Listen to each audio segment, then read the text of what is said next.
কৃষি কৰ্মৰ লগত জড়িত যিসকল আছে তেওঁলোকে জানে এই কথাটো যে কিছুমান মানুহে বহিৰাগত কিছুমান মানুহে আমাক বিষ খুৱাই আছে অধিক মুনাফা লাভৰ কাৰণে। আগতে চাউলত দালিত শিল মিলাইছিলে, সেইটো বাছি খাব পৰা আছিলে, শৰীৰৰ কাৰণে অপকাৰী নাছিলে।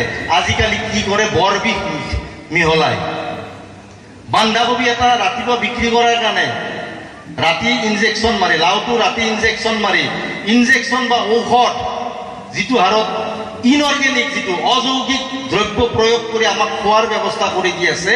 সেই বৰ বিষ খাই খাই আগতে সকলোৰে কি হৈছিলে, উচ্চ ৰক্তচাপ, ডায়েবেটিছ, আৰু আজিকালি ঘৰে ঘৰে কি হয়, কেঞ্চাৰ। গতিকে তাৰে কাৰণে আগতে কৈছিলে যে পানী, অসমৰ পানী বেয়া, সেইকাৰণে আমি খাৰ খাব লাগে, খাৰ খোৱা অসমীয়া বুলি কৈছিলে। আজিকালি খাদ্য যিহেতু বেয়া হৈ গৈছে, গতিকে কোনোবাই যদি ঘৰত বাদো দিছে, কাৰণ খাৰটো আমাৰ সংস্কৃতিৰ অংশ। ৰাইজক আহ্বান জনাইছোঁ, খাৰটো আমি কোনোবাই যদি বাদো দিছে, আজিকালি খেতি বাতিত সাৰ প্ৰয়োগ কৰে কাৰণে বহুতে মাছ মাংস অলপ বেছিকৈ খোৱা কৰিছে। সেইকাৰণে খাৰটো যাতে নিয়মিতভাৱে সেৱন কৰে, নিয়মিতভাৱে মানে লিমিট ৰাখি এটা পৰিমিত হিচাপত সেইটো ব্যৱস্থা কৰে। আৰু সন্মুখত যদি কোনোবা আমাৰ আই মাতৃ বা আধুনিক ছোৱালী আছে, মই তেওঁলোককো অনুৰোধ জনাব খুজিছোঁ, আগতে আমাৰ যিসকল জ্যেষ্ঠ আছে তেওঁলোকে জানিছিলে খাৰটো খোৱাৰ লগতে আৰু বেলেগ কামতো ব্যৱহাৰ কৰিব পাৰি। খাৰটো আমাৰ সংস্কৃতিৰ অংগ।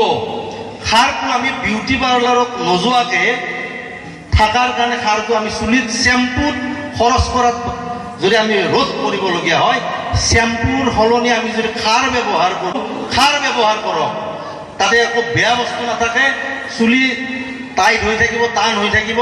আমি খাৰ খোৱা অসমীয়া, খাৰ আমাৰ নিত্য নৈমিত্তিক কামত ব্যৱহাৰ হ'ব।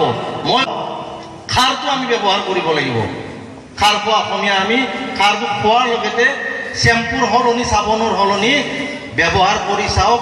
আমাৰ যুৱতী বান্ধৱীসকলে ব্যৱহাৰ কৰি চাওক, শ্বেম্পুৰ ব্যৱহাৰ নকৰিলেও হ'ব।